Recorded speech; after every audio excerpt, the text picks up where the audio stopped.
అందరికీ హాయ్ అండి. Good morning. ఈరోజు ఒక మంచి healthy and tasty sweet recipe అనేది షేర్ చేశాను. అది వచ్చేసి గుమ్మడికాయ హల్వా అండి.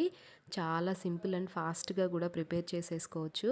మనకి ఎప్పుడైనా స్వీట్ తినాలి అని క్రేవింగ్స్ వచ్చినప్పుడు తక్కువ టైంలో గుమ్మడికాయ ముక్కలు మన దగ్గర అవైలబుల్‌గా ఉంటే చాలా ఫాస్ట్‌గా చేసేసుకోవచ్చండి. దానికోసమని ఫస్ట్ కొన్ని డ్రై ఫ్రూట్స్ అనేది ఇలా చాప్ చేసుకొని పాన్‌లో కొంచెం నెయ్యి వేసుకొని ఫ్రై చేసుకొని పక్కన పెట్టుకోవాలి. అడుగు కొంచెం బాగా మందంగా ఉన్న పాన్ తీసుకుంటే బాగా వస్తుందండి అడుగంటిపోకుండా.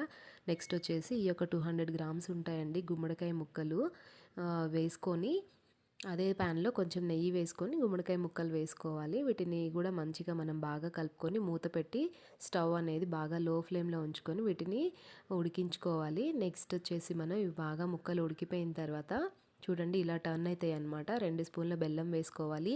ఇన్ని ముక్కలకి బెల్లం 2 స్పూన్లు సరిపోతుందండి. మీరు బాగా ఎక్కువ స్వీట్ తినే వాళ్ళైతే ఒక 3-4 స్పూన్ల వరకు వేసుకోండి. అంతేనండి. ఇంకా బాగా కలుపుకొని ఇదంతా దగ్గరికి అయ్యే వరకు మరీ మెత్తగా మ్యాష్ లాగా కాకుండా కొంచెం ముక్కలండి ముక్కలు ముక్కలుగా ఉంటేనే ఆ ముక్కలకి బెల్లం అనేది బాగా పట్టి బెల్లంలో ముక్కలు ఉడుకుతాయి. చాలా బాగుంటుంది టేస్ట్. ఇంకొక ఇలాచీ ఉంటుంది కదా, అది బాగా దంచి వేసుకుంటే మనకి మంచి ఫ్లేవర్ యాడ్ అవుతుంది. అసలు కిచెన్ మొత్తం కూడా అసలు మంచి స్మెల్ వస్తూ ఉంటుందండి. మన హల్వా తినడం అయిపోయిన తర్వాత కూడా ఇల్లంతా మంచి స్మెల్ వస్తూ ఉంటుంది. ఇది చాలా ట్రెడిషనల్ స్వీట్ అండి, మన అథెంటిక్ స్వీట్ రెసిపీ. వీడియో నచ్చితే like, share and subscribe to my channel.